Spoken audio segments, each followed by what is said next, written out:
retour du Pika Basket Show à la veille de la 12e journée de National A. Bonsoir à tous, bonsoir à toutes et bienvenue dans votre émission favorite sur l'actualité du basket fauteuil français.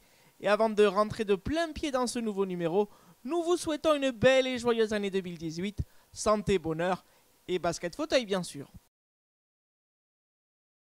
Le premier tour de la Coupe de France s'est déroulé le week-end dernier avec la participation de 16 équipes. 4 clubs de National A se sont qualifiés pour les demi-finales du 21 février prochain, dont 2 qui évoluaient à domicile en tant qu'organisateurs de plateau.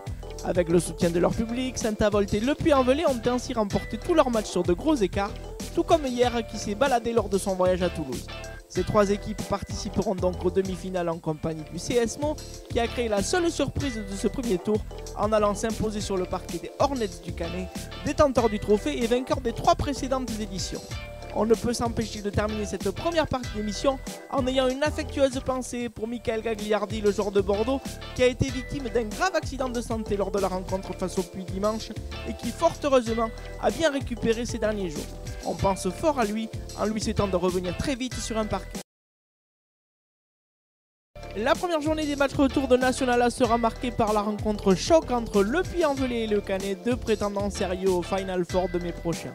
Battus de 18 points à l'aller, les Auvergnats voudront sans doute montrer un autre visage devant leur fidèle public face à des Hornets qui restent sur une élimination prématurée en Coupe de France.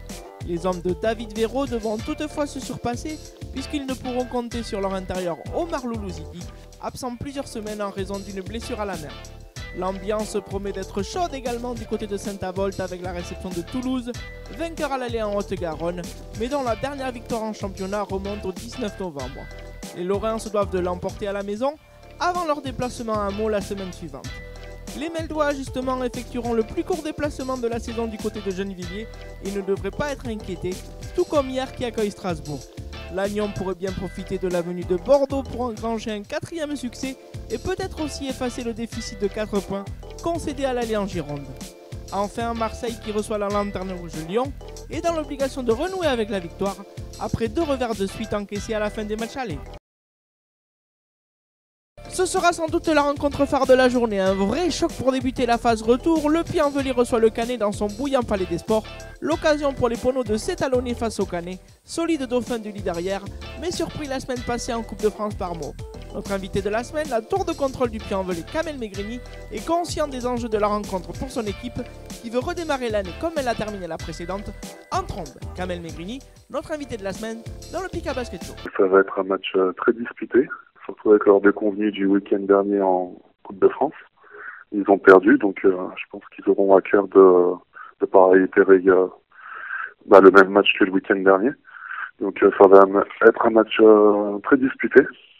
Là, on aura quelques difficultés au niveau des rotations parce que on a un joueur qui s'est blessé, qui a une fracture au niveau du pouce, Siliomar, Loulou.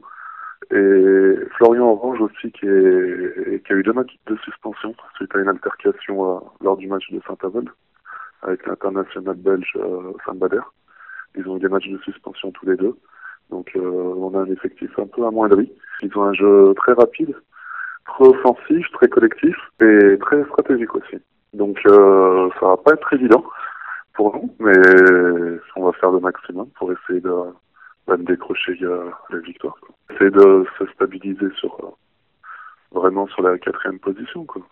Il va falloir plus de cohésion en défensif, beaucoup plus de communication, parce qu'on a l'habitude de tourner avec un 5 en général avec Loulou, et c'est vrai que là ça change un peu la méthode du jeu, quoi. Déjà on est dans une belle dynamique, surtout après quand on aura les renforts des joueurs qui ne sont pas présents, ça sera encore mieux, quoi. Il est temps de refermer ce premier Pika Basket Show de 2018. On vous donne rendez-vous demain dès 17h50 en direct sur pikasporttv.com pour la manche retour du derby francilien entre Gennevilliers et Meaux.